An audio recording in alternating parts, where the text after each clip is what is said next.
presenters, speakers, Your Excellencies.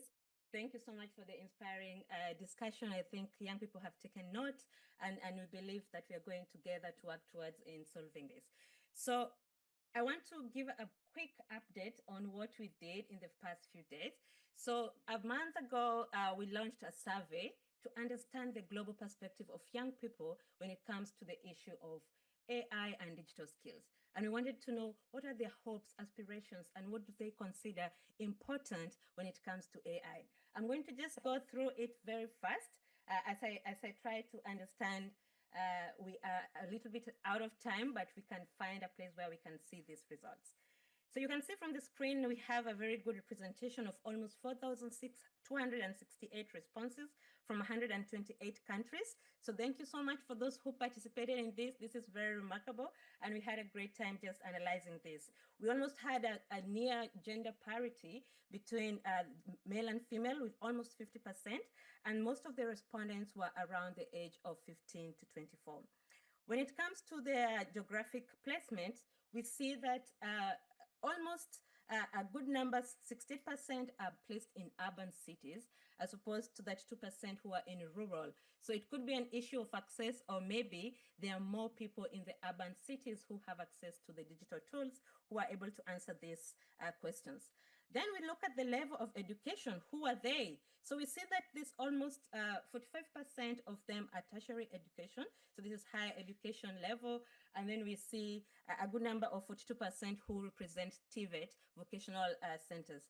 The least contribution was from those who are not in education or training. And most interestingly, about those who are in the informal sector are also a very small percentage. So if you look at the gender disaggregation of this, we see from general education, just the slide before, from the general education, we see that the numbers, we have a very good gender disaggregation, almost 50% from general education. But when we go into TVET, we see now there is more diversity that comes in. So for the TVET education, we're seeing there are less female participants in TVET, which is compared to more female participants in higher education. So a lot of policy that we need to look into and to start to understand why is that. If you also look at the top of the graph, you will see that those who are not in education and training, there's still more female than male. So what can we do? While in the same time, we have the informal training, those who are doing their own learning at home, informal training, they are more male than female. So a lot to really discuss and to look at it as we come up with policy solutions. So in the next slide, we're just to look at what are they studying. The young people, we have a good number of girls who are basically taking education and business courses, and more male students are taking engineering and information, ICT, information technologies, as well as natural sciences. So this also provides that gender disaggregation and a lot of progress that we can see on how to promote studies. So if I go quickly into the next slide, we look and see what are the perceptions and experiences with AI. So what has really transformed the lives of young people is been on education. Education was the most impacted area by AI, followed by employment and job opportunities, as well as creativity and problem solving. So we see that there's still very little impact on civic engagement and participation, and this allows us to see the gaps that we need to work on when it comes to AI education. If I look at the next slide, we see, so what are the students and the young people using AI for? So majority have a frequency of, very high frequency of daily use on research, writing, revision, and learning, while not many are using it for mental health, gaming, as well as operating machines and tools. So there's still very little application of AI in TVET when it comes to machine usage and application of AI. So we have a gap there that we need to plug into. And then when we ask them an open-ended question and we said, so what are your thoughts about AI? And here we find a very interesting mixed reaction in which a lot of the respondents said that we understand that AI is important, but we need to have to acknowledge that there are also risks. So this aspect of this balanced view was very critical for this survey, and we can actually see that this mixed aspect requires a lot of clarity in what needs to be done. So I can read an example of one of the respondents who said, as a campus journalist, AI has tremendously affected my field of study. My my writers um, my writers publish articles that they didn't even make, but rather they are products of AI prompt, which hurts me. You see, I think it's many writers.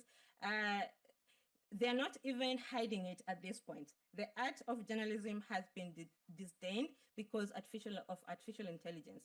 I fear that my dreams will be gone. AI doing the job I want for the future. So this kind of comment is what we need to address, because we cannot assume that this is not a reality for many who are still worried about whether AI is going to take over their jobs. But at the same time, we're seeing that most of them appreciate the work that AI is doing, and that is a critical aspect. So quickly into the digital resources. So we asked, do you have access to both internet and device? And many responded actually said they do. And you can see the gender disaggregation. So we have a good number of 76% who have access to AI digital tools, but this does not remove the fact that we still have almost 24% who do not have access. And we have not even counted who could not see this survey because it was sent through digital means. So we need to still look at infrastructure and resources as we move ahead into policy discussion. So then we asked the question about access to digital and AI. So we're seeing that at least a third of the schools use advanced digital tools. So are these schools offering AI? Not too many. So we're seeing that many schools are still not offering. It's only 34% that offer AI opportunities and learning. And that is aggregated in the next slide, where we see that there's limited financial support available for receiving digital and AI education training. So what can we do in terms of promoting scholarships and others? So on to the next one, and I'm really trying to be fast because you can access this. I'm going to share where you can access these results. So we see that only half of the students receive AI skills training. And most importantly to note on this slide is that 21% access this through non-formal means. So it's only a very small percent, which is 30% that access this through formal means. But most interesting is that not many of them do not have access to AI training, but they really want to learn. This is 44% of the respondents. I'm going to skip a few more slides here, and then we can look at many barriers. So what are the biggest barriers of AI? The biggest one was lack of access to reliable internet and digital tools. So in the first slide, you saw that many have access to both internet and devices, but it does not mean that it's reliable. So the reliability of internet and whether these digital resources are sufficient is still a question. Then we see the issue of ethics, which was very interesting and important to us. Just on the next slide, please. Before the slide, sorry. So 40%, when you look at the issue of ethics consideration, we see that 40% have not received training about ethical use of AI and media literacy. So there's a huge gap on that. And then we asked them, so what can be done? So what recommendations do young people have when it comes to what teachers should do? So teachers, take note that young people want you to teach them about AI usage. They want to be taught how to evaluate AI generated information, and they also want to know how to use hands-on activities and simulation. So more of hands-on activities and less on other issues. So specifically, we asked an open question here, and they say access, on the next slide, that access to high quality training and resources on how to effectively use AI tools for learning and working will be invaluable. This will include tutorials, workshops, and ongoing support to address challenges and questions as they arise. Additionally, having a community or forum where users can share their best practices and troubleshoot problems will be significant, enhancing of the learning experience and promote effective AI usage. So they want more and they want to learn much more.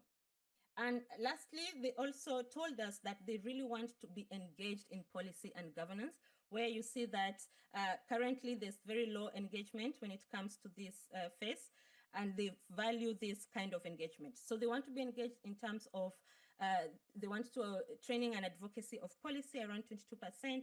They want to access youth platforms and events where they can have opportunities to voice out their opinions, and they also want clear education on AI and digital rights.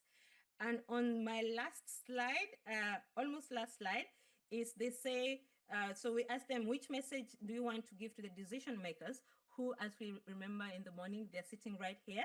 So number one to note is that I want them to know how helpful AI is. So I hope you know. And then they talk about nobody is teaching us how to use it properly. It is not seen as a tool. It's just seen as a way of cheating. So you need to know that, policymakers. And then the other person who said a very concerning point, say, I would like you to know that there is not much opportunity as we do not have the necessary tools. So these are some of the sentiments, and we have many more that we got from the 4,000 responses that we received that were in 3 languages, that was French, English, as well as Spanish. So the key points to note here is, number one, that there's a lot of the key messages about enhancing reliable access. It is also about expanding ethics. So there's a lot of focus on ethics.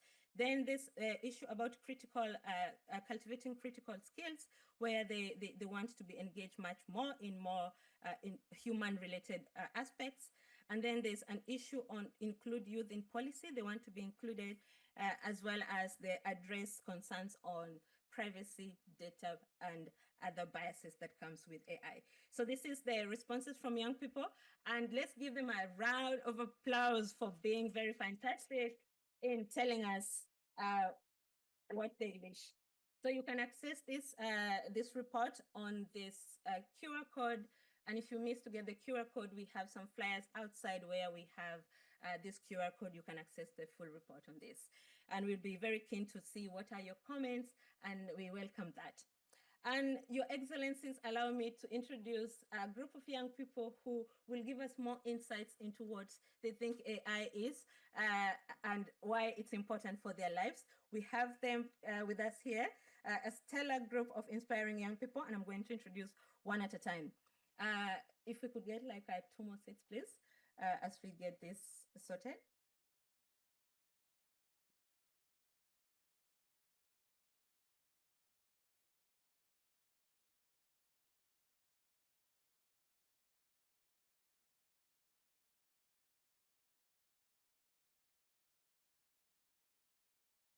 So, is AI a tool of empowerment or a threat to human potential?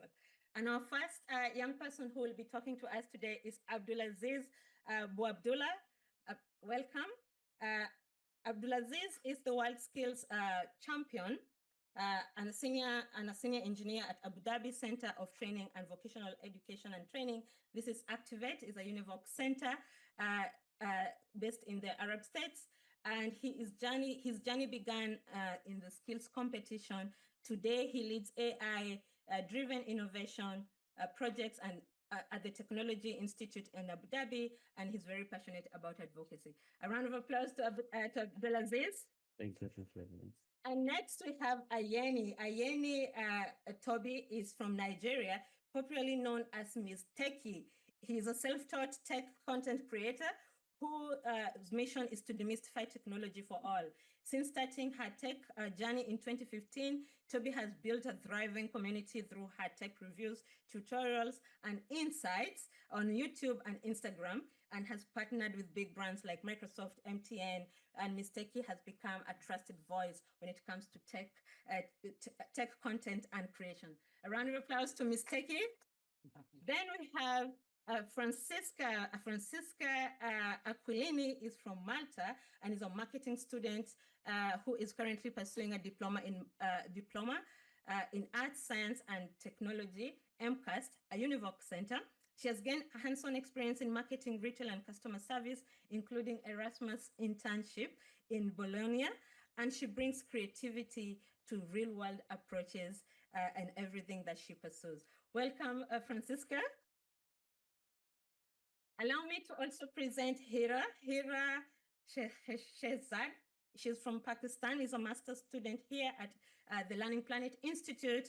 Her passion is about neuroscience, youth mental health, and system change. She's part of the Remodel UN, and where she helps to co-create AI-powered solutions to the real-world UN challenges. Welcome, Hira. A round of applause to Hira. Then we have Mohamud Oka Ramadhan from Indonesia, who is a doctorate student at the University of Pendidikan. I hope I said it correctly, which is also a UNEVOC center. His research focuses on integration of green skills and digital technologies, particularly AI and vocational education. Welcome. Then we have Nurit Davidowicz.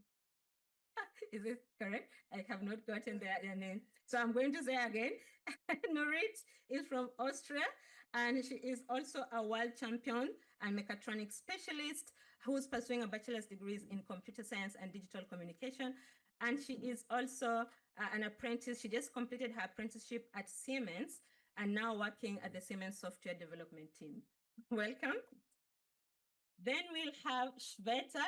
Shweta, who was here, Ratanpura from India, is a world skills champion, graphics tech designer, currently working as a user experience designer at Microsoft. She is currently serving her second term of the World Skills Champion Trust, a representative of Asia, and also she likes sharing insights about AI and digital skills. And last but not least, we have Vannia. Vannia is from Chile, and she is a business administration engineering student at INACAP, a UNEVOC center in Chile. And she's also a founder of Autismo Connector, a digital platform powered by AI, personal experiences to support and raise awareness for the neurodivergence community within Chile. With 13 plus years in administration, digital marketing, and social project management, she focuses on inclusive strategies for mental health, employability, as well as the informal information access. So a big round of applause to our huge group of young people. And I want to share the mic now to see if you have access to the mic. Okay, fantastic. So just a quick icebreaker. Could you please tell us what is your favorite tool and how do you use it? Maybe we can start with someone who is holding the mic and move this side. I would say Gamma AI, simply because it's a great tool for presentations. So for me, it's Notebook LM, and it's to simplify PDF articles and all of that. For me, it's Magic Studio, and I use it to edit artworks. For me, it's GitHub Copilot as a little coding buddy.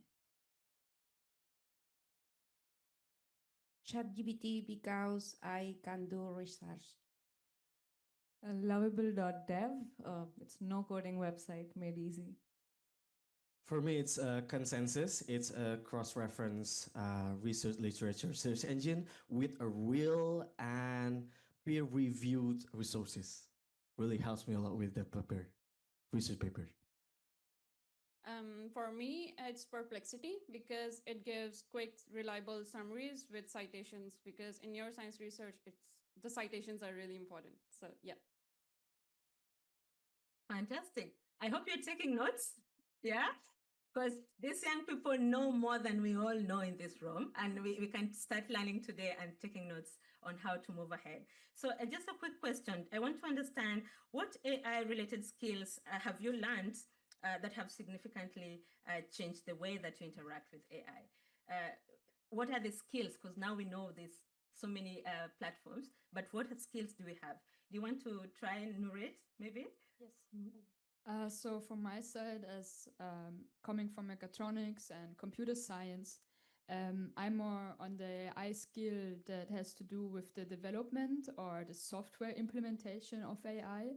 So as a concrete example, at my university, through AI, I have set up a hand gesture recognition system that helps me control with the hand smart home devices. So I could say like turn on the LED, turn off the LED, stuff like that.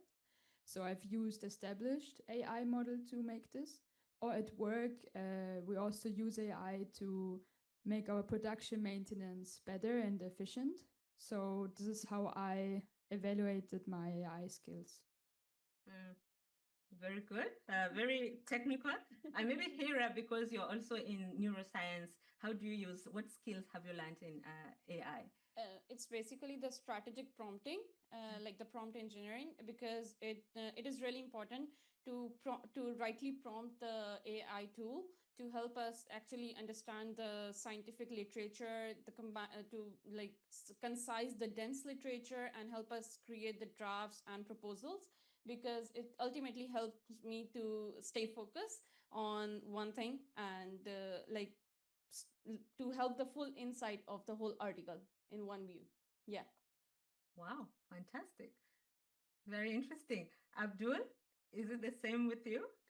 I think I can add a point to what Hira was saying. Yeah. By an example, it's the same prompting, but what you're doing is strategic prompting. But I think prompting today is one of the most important skills that all of us should be familiar with, because it's the way that we interact with different AI tools. And I can share an example. A couple of months ago, I was asked to be prepared for an interview at work. So it was not a live interview, it was a post that's going to be used for social media purposes. They sent me 7, 8 questions, and we are busy at work. I said, okay, let me speak to my friend ChatGPT. What I did was I shared the question, obviously, but I also gave him the context of what kind of project I am talking about.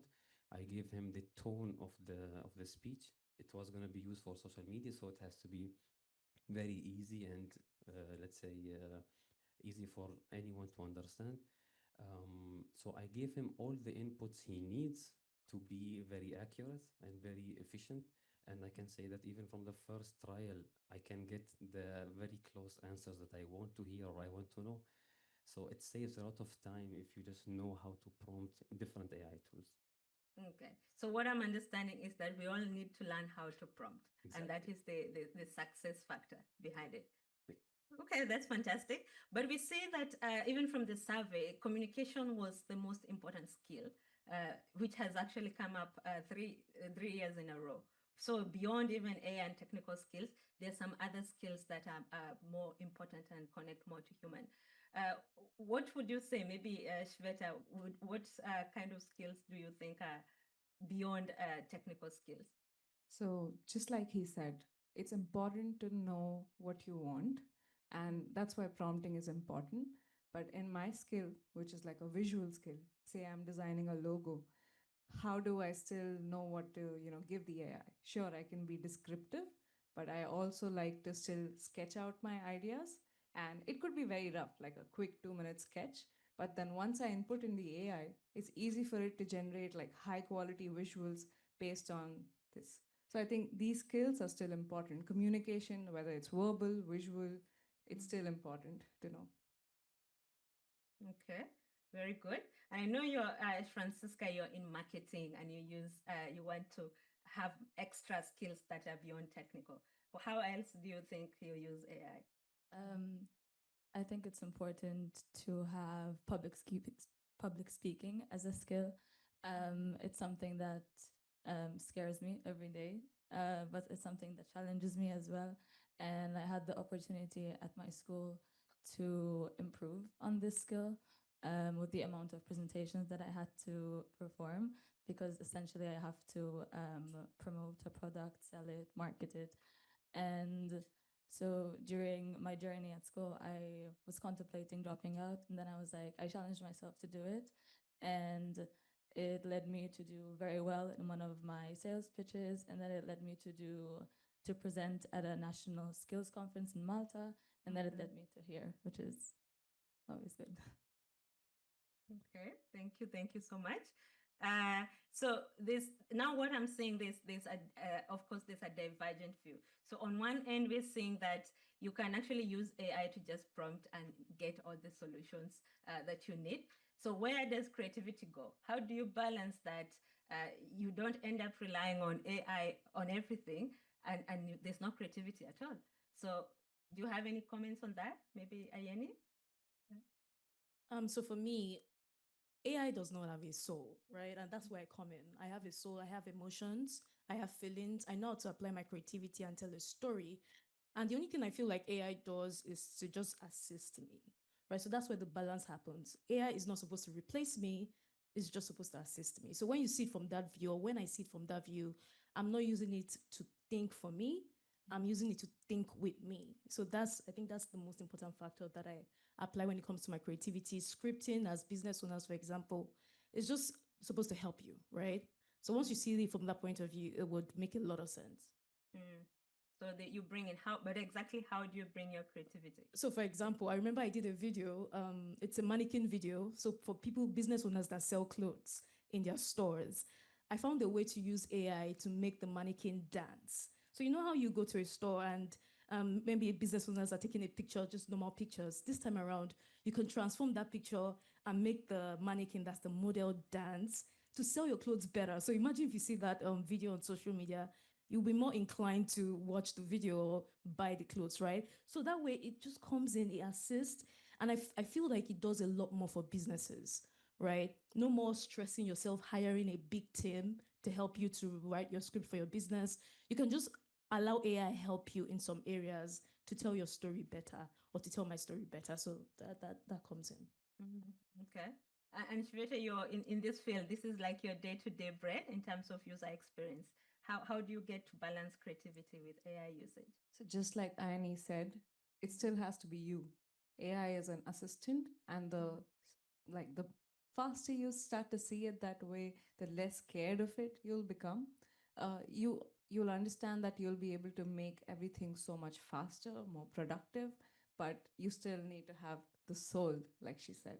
So your thoughts, your creativity, it's just an AI tool implementing it for you. Okay. And what about the ethical concerns, because now we have to have balance, as the survey showed that there's a need to be balanced. Do you have, what do you look out for in any issues related to ethical concerns? Maybe Oka, because you're sitting next. Yeah, without doubt, AI is really helps a lot with a lot of my jobs as a student. And then I also worried I too much depends on AI and just accept answer that it gives me without checking. There's one time actually when I asked AI to explain me some complex concept. The results sounded pretty good, and actually pretty good. And then later I found out that some parts of the context were not accurate at all. And then I realized I too fast too quickly to agree with what AI just said to me. So later on, I trying myself to really double check again and ask myself whether is it make sense? Does the numbers correct? Does the fact in line? And then just to make sure that everything is just in line with the fact, the reality. So one thing that I want you to know is my concern is about how to really being responsible with AI and really recheck and rethinking what AI answered, and then just let us have in control. So more misinformation from AI. Yeah. Are there any others? Anyone can think of? Yeah, Nurit is nodding her head. So besides misinformation, a concern that I have is misuse. So for example, so on the one hand, as I said, with my AI skill, I did this hand gesture recognition, so with computer vision.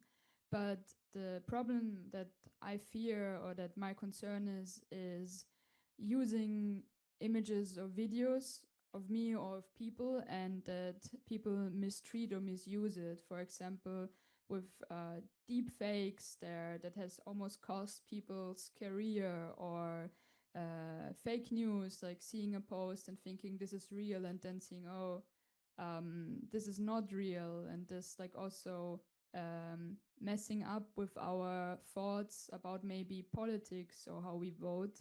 So this is a fear that I have. Mm. But then the question is, how would you tell an image is fake from real, or a video is fake from real? Because this is the question, because you believe what you see, but then how do you tell? Any comments on that? So, first of all, it's almost impossible to tell with your with your eyes because AI has gotten so good, right? But luckily, on social media platforms like Instagram, TikTok, they have this label. So the moment it's an AI video, there's a label that states that this is an artificial intelligent generated video, and so that would inform the viewer, how to be wary, so you don't easily trust it. But like I said, it's without that, it's almost impossible to detect. So what happens if there's no label at the bottom? What goes? So that's scary. And that's why we need more platforms to come up and Yeah. actually demand this, because although on one hand, TikTok and Instagram are labeling it, but what if the AI is too smart for the tools that they are using, right? So, sorry. One of the things that I also notice is that most people use third-party websites, which is stressful. So imagine you see a video on WhatsApp. There's a website you can go to scan the video to see if it's fake or real.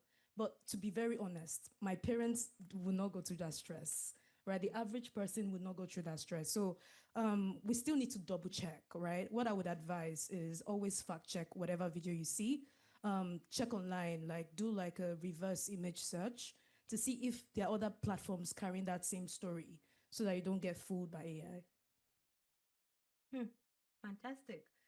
Any other comments on this? Yeah, Nurit? Sorry for the the mic.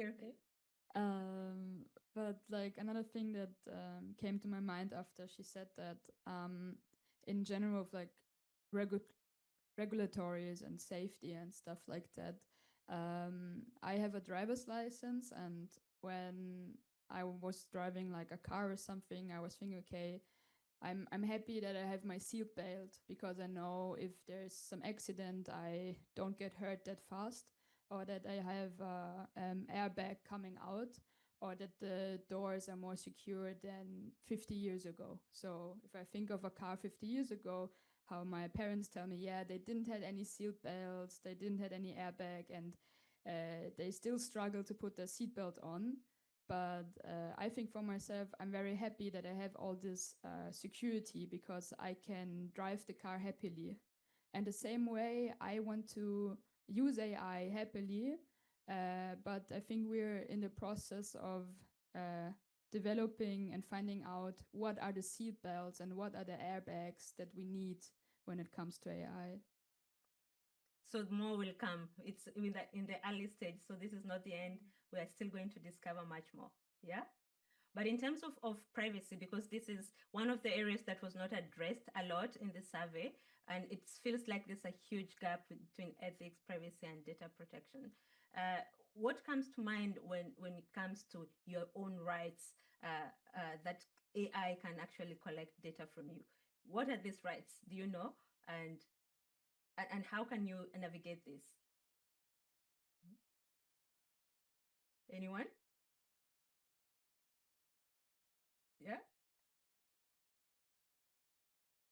This has been a concern for a really long time, not just with AI, but with other tools as well. AI can now pick up your images from your social media, anything that you create, and use it. And these are conditions that you have automatically accepted even without clicking on consent. So it's really scary, but it's also been happening for a really long time before AI. So privacy is definitely one of the biggest concerns with AI use. But like Nurit said, maybe we do need to work on our seat belts and airbags for AI. So I really like that thought. Airbags. Yeah. Okay, what about at a personal level? Do you have any issues with stress being able to affect your self-confidence, you know, that kind of a challenge at personal level?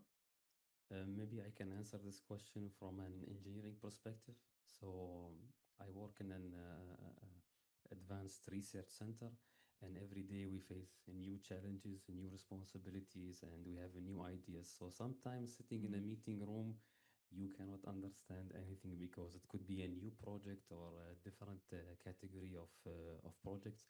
So what you can do is that you can just open your laptop, sneak into ChatGPT, and get some very quick ideas, which will actually be some game changers because sometimes you enter meetings, they know what they are talking about, so they are using shortcuts, but you are lost. So it actually increased my confidence level. I know that there is someone that I can ask and can reply quickly. And again, going back to prompting, I always like to ask ChatGPT. Actually, it's my default prompt to always give me information based on some references. But even though you still need to check those references, but anyway, in the meetings or for a quick information, it's quite impressive. So it did increase my confidence, and it actually motivates me to learn more because after that meeting, you want to go back, sit down, and learn more about whatever things were mentioned in that meeting. And it gives me actually empowerment because after the meeting and after doing a very quick small research for, let's say, half an hour, I can go to my manager and discuss whatever we had in the meeting.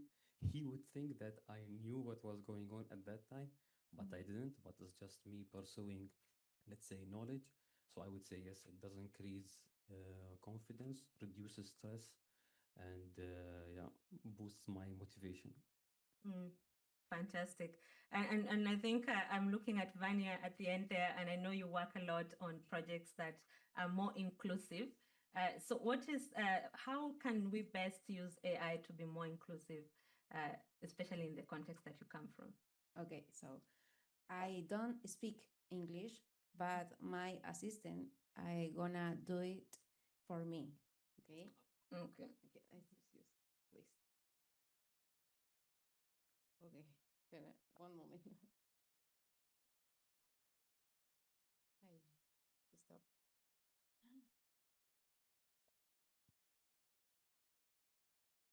Already a powerful tool for inclusion.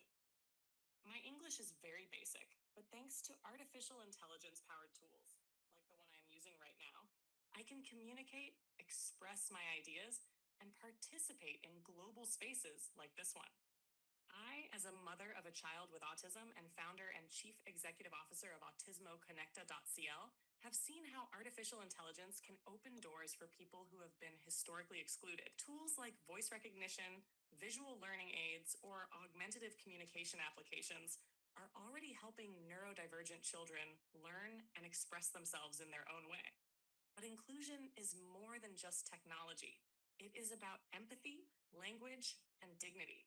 If we train artificial intelligence to understand different ways of thinking, communicating, and learning, like neurodiversity, nonverbal communication, underrepresented languages, we can make the digital world truly inclusive.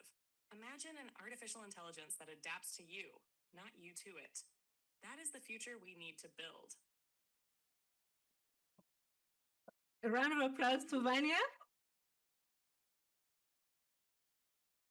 So she has managed to be present in this conversation, even if she does not understand both English and French. And this is one of the most powerful ways in which we can apply AI, and we can continue. So we are running out of time. I'd like to take only one question from the audience. For those who are joining us online, please send your questions. Our young people will be available after this to respond to it. But before that, I would like to do like a very quick fire, just to check what is our understanding on various things. So I'm providing you with red and green cards. So if I say something that you agree to, you pick your green card. And if you don't, you really disagree and you're not happy, you do the red one. And if you're not sure, you place them flat on your arm in between. So let's look at this. So is it true or false? AI will replace teachers. Okay, AI will replace teachers, so that is false. Why? Let's see. Oka is smiling very much. Why? Well, I do believe that AI is really good at a lot of things, Yeah. but I'm really concerned about and surely it will create a change in some jobs, especially replacing jobs that are very, very repetitive, such as data entry or simple customer service, or other thing is a basic writing task, perhaps. But surely there's a lot of jobs, I believe, that cannot be replaced by AI, which is the jobs that really needs human presence. For me, it's teacher actually, because when I failed, when I disbelieved with myself, it wasn't AI who helped me. It's a teacher, a real human being, which is my teacher. He cheers me up, makes some jokes or something, so I can put more focus on myself again. Then yeah, not everything can be replaced by AI for sure. Human touch really important. Fantastic response. So AI always generates correct information. Okay, you're not decided. Okay, Abdulaziz, why do you think this is false? Part of my engagement with ChatGPT yesterday to, let's say, brainstorm for the session today, I wanted to give an example of sometimes asking ChatGPT about some information and it's not quite right. Funny story, I asked him what is the current president of the United States and he said Joe Biden. So I believe truly in my answer today. And then I told him, "Are you sure?" He's like, "Let me check." No, it's not. It's It's a pure example, and I can show the chat. So yeah. Okay, fantastic. So students using AI are cheating and not learning properly. True or false? Yeah? Divided attention? Okay, Shweta has two. Let's see. Very quickly, we only have 2 minutes now. So if the assignment is, oh, write an essay on blah, blah, blah, and they ask ChatGPT to write it for them and they don't do it, they just copy paste it as it is, change their name, it's cheating for sure. But then are we evaluating the critical thinking? Are we asking them questions around it? If the evaluation's based on that, on the presentation, on how well they can answer the questions, even based on the content that ChatGPT gave, their understanding, then that wouldn't be cheating. Like if they were actually, like, say, giving the correct prompts, had an opinion, and then asked ChatGPT to assist them to write their point of view in this XYZ tone of voice, maybe add this reference, and this is how I feel, maybe then not. So it really depends on how they use it and maybe how the teachers would evaluate it. Fantastic. So I'm going to skip other questions that I had for you and just go straight to the very last one. And this is the question to everyone.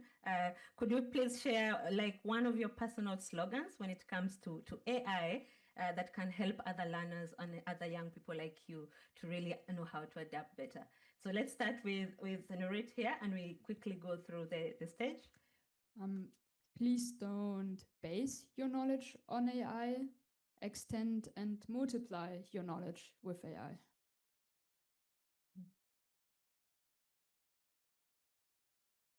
I'd say to embrace it, enjoy it, but use it cautiously. Fantastic. Don't let AI think for you. Let AI think with you. actually, you kind of stole that one because that's what I had in mind. But I would say, yeah, more or less, use AI to build yourself, your personality, and learn from it, but use it in a smart way. Okay, this one is really short, like 4 words. AI for good, but not for goodbye. AI is just a tool, not a truth. It's supposed to support us and help us, not to control us. Experiment, experiment, experiment. The more you play with it, the more you learn, and the less scared you will be. I like it. Oh, so. Alimentar la inteligencia artificial, pero de una manera buena y que le sirva al mundo y a los jóvenes. Utilizarla de manera consciente y con un propósito. Okay. I know many of you will translate later, talk to us. We can conclude that. And there you go, ladies and gentlemen, the youth have spoken. A round of applause to them as they exit the stage. Thank you so much for your lovely contributions. And we have really learned a lot, and we'll continue to talk to the young people during the break season. So one thing I forgot to mention earlier is that we are launching the photo competition. And this is a very happy session, which young people like, where you send your picture of you doing something AI related that shows you in action.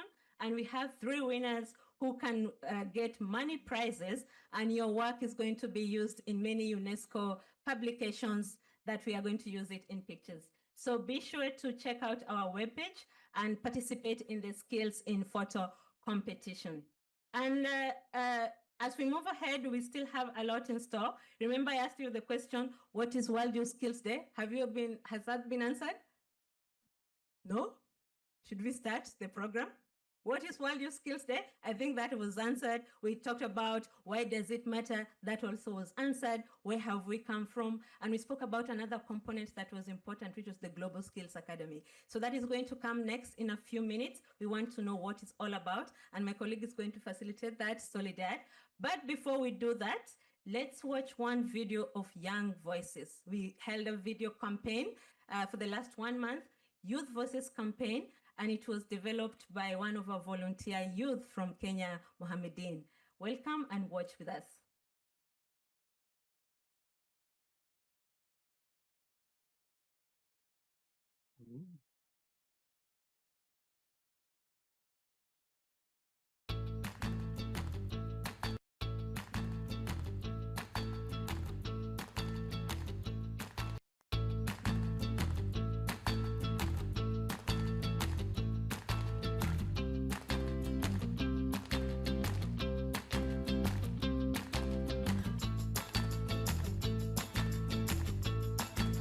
Hello, I am Matt. I'm an electrical engineering student from University of Doha for Science and Technology. Notion AI helps me generate summaries of my lecture notes, it drafts study plans, and it even creates to-do lists based on the deadlines that I provide. Before finding out about Notion AI, I would usually struggle to stay on top of everything, especially given my busy schedules. But with the AI helping me sort and somewhat structure my tasks, it helped me become more consistent and less overwhelmed with the many schedules and tasks that I need to face.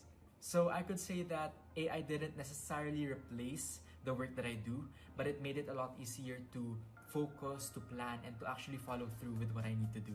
And it made a big difference in my education as well as in my daily life. My name is Abraham Ndengo, World Schools Executive for Africa. One way in which I'm utilizing digitalization or artificial intelligence is in agri-tech. The farmers do not know what to plant, when to plant. Using artificial intelligence, we'll be able to actually collect what we call market information from the farming blocks, weather information, as well as elements such as soil fertility, what is the weather outlook. So that is in the way in which I'm leveraging AI in terms of making the agriculture sector much more resilient.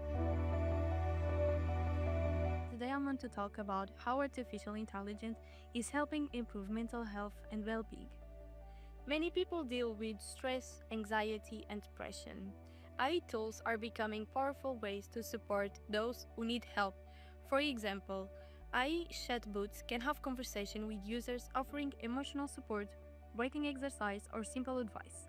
Those tools are available 24/7 and can be a first step for someone who need to talk but doesn't feel ready to speak to a real person yet. My name is Leyla Valieva. I'm a World Skills Champions Trust representative from Azerbaijan. Currently, I work as a private chef here in Baku. Lately, I've also found AI to be very helpful with stress management and anxiety relief. Hospitality industry can get very intense. So using AI chatbots for different mindfulness exercises and occasional emotional check-ins has really helped lower my anxiety levels. In the hospitality industry, we should be open to integrating AI tools in our daily routines, not as a threat or as a replacement for our skills, but as a tool to elevate them. I'm Sidue from Myanmar, founder of TAP Myanmar, a non-profit empowering teachers and youth through capacity building training programs. In my community, we are harnessing artificial intelligence and digital tools to empower educators and learners, especially in underserved regions facing political instability and resource limitation. My name is Diego. I'm from Costa Rica and I'm a World Skills Ambassador. In my role as a system engineer, I work with complex IT infrastructures, and AI helps streamline my workflow. These tools act like intelligent copilots, supporting my work without replacing my judgment. What's more, these tools are helping bridge the skill gap. Junior engineers on my team use them to learn faster and contribute earlier, something that wasn't possible just a few years ago. AI is not just a tool, it's a game changer. I'm Shweta Ratanpura from India. I competed in graphic design technology at WorldSkills 2019. And today, I work as a UI UX designer at Microsoft. AI has become part of how I learn, work, and create. Whether it's using AI to generate design variations, speed up prototyping, or analyze how users interact with the product. These tools haven't replaced my creativity, but only extended it. I believe young designers today have an incredible opportunity, not just to learn these tools, but to shape how they're used. That's why digital skills matter, not just to keep up, but to lead with purpose.